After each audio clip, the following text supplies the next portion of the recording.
Salut les filles, aujourd'hui je vais vous faire une vidéo teint, j'en ai déjà fait une la dernière fois, mais là je vais faire avec un contouring vachement plus marqué que la dernière fois, beaucoup plus complet. J'ai déjà appliqué mon fond de teint parce que j'étais avec Esther au téléphone. Esther m'a appelé quand j'étais en train de commencer la vidéo et donc je lui ai répondu. Donc je vous passe évidemment le passage de l'application du fond de teint. Il n'y a rien de changé depuis la dernière fois. J'ai utilisé mon Make Up Forever Ultra HD en teinte Y235 pour celles que ça intéresse. Et toujours mon pinceau Zoeva, le 104 Buffer. Donc je dépose des petites quantités et puis j'estompe et je retire partout sur le visage. Voilà, je vous laisse poursuivre la vidéo. A plus tard, bisous bisous. Donc comme vous le savez les filles, j'ai pas encore trouvé de vraie solution pour les montages, donc c'est peut-être parfois un petit peu long, il y a des moments que je voudrais couper, comme par exemple ce putain de satané moment. Alors, on va commencer le contouring, je vous ai montré, c'est un bronzer de chez Bare Minerals. Il est assez foncé, je l'ai fait un peu exprès parce que je voudrais que vous puissiez bien voir. Pour ce faire, je l'applique avec le pinceau de chez Kiko. C'est un pinceau à la base qui est un pinceau à fond de teint que moi j'arrive pas à utiliser pour un pinceau à fond de teint. J'ai un petit peu du mal avec les pinceaux plats pour utiliser le fond de teint. Donc là je vous montre à l'endroit où on va appliquer le bronzer, un peu grossièrement, mais il faut pas en mettre non plus à des zones qui ont rien à voir parce que sinon on va ressortir mais avec une tête pas possible, parce que estomper totalement une couleur comme ça c'est juste compliqué. Donc le but là c'est de faire des zones d'ombre dans le visage, dans le visage, donc en haut du front, au niveau des pommettes où je vous ai montré tout à l'heure, et sous le menton. C'est pour sculpter le visage. Alors là sur le front c'est pour donner l'impression que le front est plus petit. Au niveau de la pommette c'est pour donner une impression justement de pommette et de profondeur, voilà à cet endroit là. Et on fait le poisson pour arriver à dégager cette zone-là. Ça doit se situer juste en dessous de l'os de la pommette. Et au niveau du menton, ça c'est juste pour affiner le visage en dessous. C'est très pratique pour les jeunes femmes et les demoiselles et les moins jeunes d'ailleurs qui ont des doubles mentons. Bon, hein, ce qui n'est pas mon cas, même si Damien il vous dirait « Ah si, Camille, son petit double menton ». C'est pas vrai, mais c'est plutôt une blague entre nous. Alors, là, un petit peu sur le nez, ça permet de donner l'impression que le nez est plus fin. J'ai pas trop à me plaindre de mon nez, mais je voulais vous montrer la technique en entier. Donc, on le dépose sur le nez. Par petites touches, hein, ça doit pas non plus être quelque chose où on ne voit absolument que ça. Ouais, je fais peur. Oh, au secours, je fais peur. Vous avez peur, vous aussi, vous inquiétez pour moi, hein, avouez. Et là, vous vous dites, Camille, non, je crois pas, non. J'utilise pour estomper un petit pinceau Dior. Je l'avais eu avec une palette. Pas une palette, mais je l'avais eu avec un produit. Je sais plus exactement ce que c'était.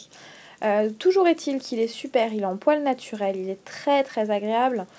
Donc là, je le travaille dans le sens, en fait, dans lequel j'ai posé ma matière tout à l'heure, pour ne pas trop le déplacer sur la hauteur. Je veux pas me retrouver avec juste en dessous de l'œil du bronzer et puis en bas de la joue du bronzer. Donc on le pose vraiment à cet endroit-là.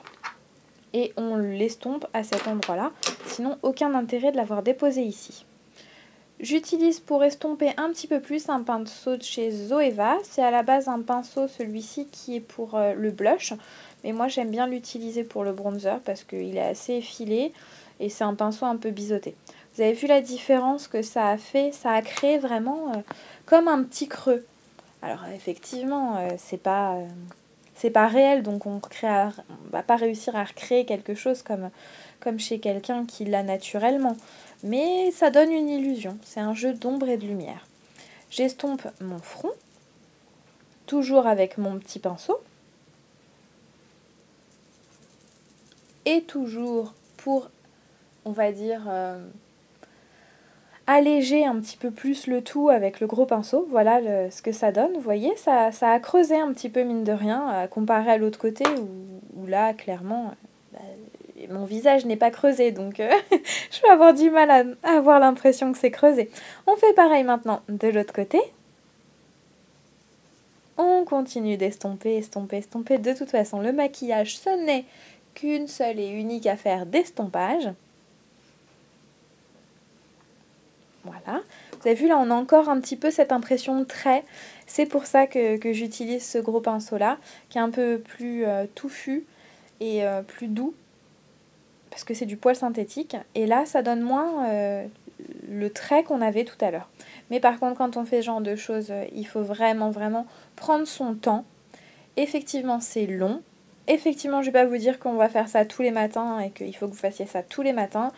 C'est le maquillage de Kim Kardashian. Si elle a le temps de passer 3 heures avant de sortir, tant mieux pour elle. Mais bon, je pense que c'est pas votre cas et c'est pas le mien non plus. On continue d'estomper, toujours, toujours, toujours et encore. Voilà. Bon, déjà, on a l'impression de ressembler plus à quelque chose que tout à l'heure. Je sais pas ce que vous en dites, non? Ah, j'ai failli oublier mon nez. Ah non, hein, surtout pas. Donc le nez, je cherche un petit pinceau qui va être plus fin et plus précis pour faire ça. J'avais fait une super coupe de cheveux, hein. Non, c'est que je voulais détacher mes cheveux, j'avais pas envie de leur faire une coupe dingue. Et puis pour le maquillage, c'est plus facile d'avoir les cheveux attachés. Donc j'ai pris un petit pinceau Real Techniques. C'est un pinceau qu'on trouve en vente chez Monop par exemple. Donc là on va estomper et on va faire attention de ne pas trop remonter sur l'arête du nez parce que le but c'est d'affiner et donc de faire une ombre. Et c'est pas de mettre cette ombre en plein milieu du nez, quoi. Donc ça doit vraiment rester sur l'arête, vraiment les côtés du nez.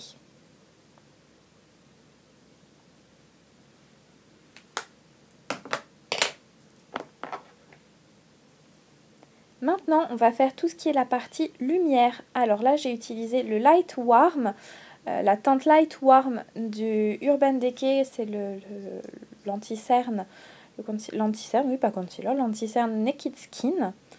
Il est très clair, il faut prendre une teinte, voire même 3 teintes en dessous de sa carnation naturelle de sa peau. Donc vous voyez, c'est très clair. Et on les applique à des endroits stratégiques. On les applique sur le menton parce que c'est quand même un endroit à la base qu'il faut éclairer, qui est un peu plus sombre. Entre les deux sourcils. Je les ai placés sur les petites rides d'expression quand on sourit, là, sur le côté du visage, et sur l'arête du nez, ainsi que entre le début de la mâchoire et le petit creux qu'on a fait, vous savez, sous la pommette. C'est pour encore donner l'impression d'un peu plus creusé, parce que on a fait notre ombre, et là on fait un peu de lumière, donc on éclaircit juste le dessous, puis après on va venir tout estomper. On fait bien évidemment le dessous de l'œil, parce que c'est important, c'est ça ce qui capte la lumière, c'est super important, et le dessous du sourcil. Et là, je vous dis que non, je sortirai pas comme ça, hors de question. Pour estomper, je vais utiliser ma Beauty Blender. C'est une éponge qui s'achète chez Sephora. Je vous l'ai déjà dit, il me semble, dans une vidéo précédente. Et c'est très pratique. On peut la mouiller ou l'utiliser sèche. Là, je l'ai utilisée sèche parce que je voulais pas trop retirer de matière et je voulais pas trop mouiller le maquillage que j'avais fait avant. Et comme j'avais mis une crème très hydratante, un corps gras avec de l'eau, ça aurait abîmé tout ce que j'ai fait en dessous, tout le travail que j'avais fait en dessous, avec ma crème de jour qui était hydratante, parce que j'ai la peau un peu sèche. Là, on estompe le dessous de l'œil. Vous voyez, tout de suite, on a un côté un peu plus clair, plus lumineux, à cet endroit-là. Là, on estompe ici, on fait attention de ne pas trop remonter à l'endroit où on a placé notre bronzer avant, mais il ne faut pas non plus que ça fasse une démarcation blanche. Donc on vient un petit peu repasser dessus, histoire que ça se fonde, que le tout aille ensemble, crée une harmonie. On fait pareil sur les petites zones d'expression. Vous voyez ce que ça donne? Moi j'aime beaucoup, j'adore. Je le ferai pas tous les jours, je vous l'ai déjà dit, mais j'adore. Je trouve que c'est super joli. Le menton.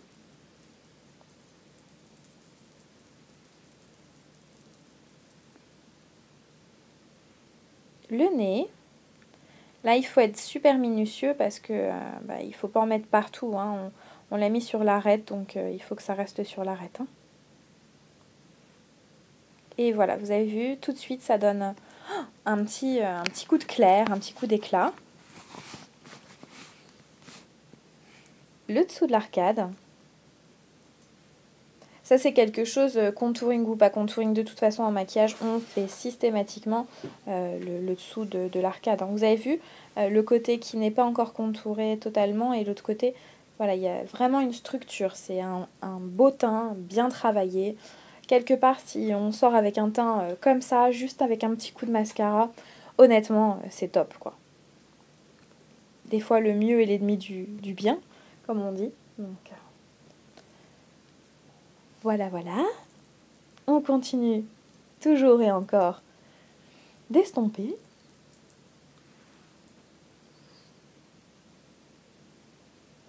Mon petit sourcil.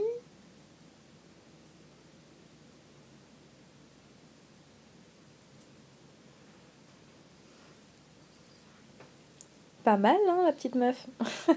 Je me lance des fleurs. J'hallucine. On estompe, toujours. C'est vraiment, vous voyez, pour délimiter et faire quelque chose d'homogène. Et donc là, on a bien créé. Et je repasse légèrement pour fondre le tout. Voilà. Le contouring est fait.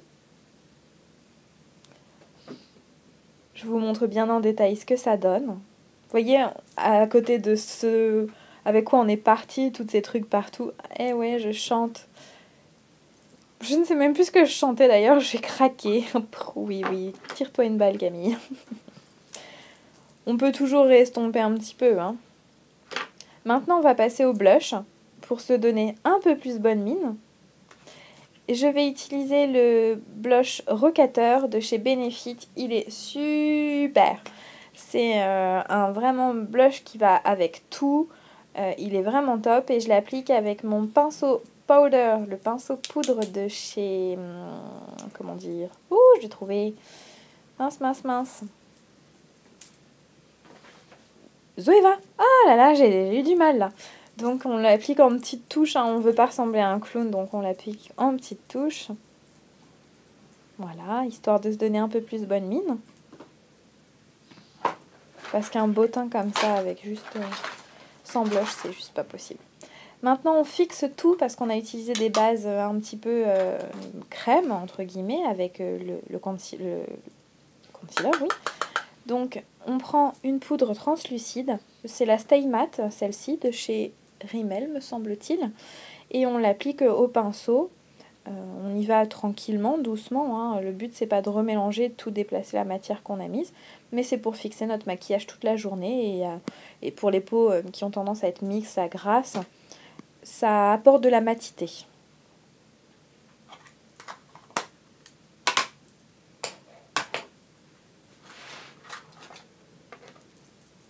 Ah, oui, c'est vrai, il y avait un petit truc. Ça me taquinait depuis tout à l'heure sur la vidéo, mais j'allais pas vous le dire quand même. Donc on a réestompé. On va passer maintenant au sourcil, super important. J'utilise le crayon à sourcils MAC en teinte brunette.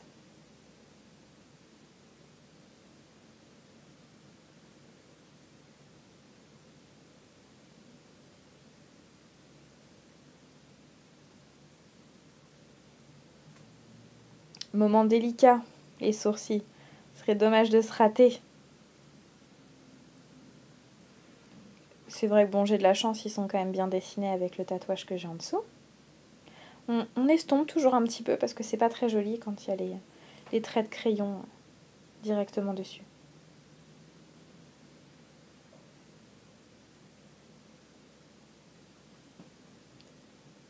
L'autre. Ouais, je suis désolée, c'est une vidéo qui est un peu longue et un peu rébarbative si vous regardez le tout, mais bon. J'ai pas encore de solution pour couper. À moins que vous puissiez m'apprendre à couper sur le logiciel de montage, mais là vraiment, moi j'avoue, je galère. Donc, on a presque fini. C'est pas mal, non? Et là, je me suis rendu compte que j'avais oublié de mettre de l'highlighter. C'est une étape totalement facultative. Vous n'êtes pas obligé. Moi, j'adore le faire. C'est quelque chose qui donne un peu plus de vie. Vous allez le voir rapidement à la caméra. Ça attrape la lumière et ça donne un petit côté brillant. Et moi, je trouve que c'est joli. Après, si vous n'êtes pas une ouf de maquillage et que vous n'aimez pas à fond, vous n'êtes pas obligé. Je l'applique encore sur le bout du nez parce que ça attrape la lumière. Sur l'arc de Cupidon, ça fait joli quand on va faire le rouge à lèvres tout à l'heure. Et puis sur le menton, voilà, sur le haut des pommettes. Ça reflète la lumière. Typiquement, ce maquillage du teint, c'est vraiment un maquillage pour un truc de soirée. Hein. On va pas aller au boulot tous les jours comme ça. Voilà, j'espère que ça vous aura plu. Je vous fais plein de bisous et puis je vous dis à très vite pour la prochaine vidéo. Ciao, ciao!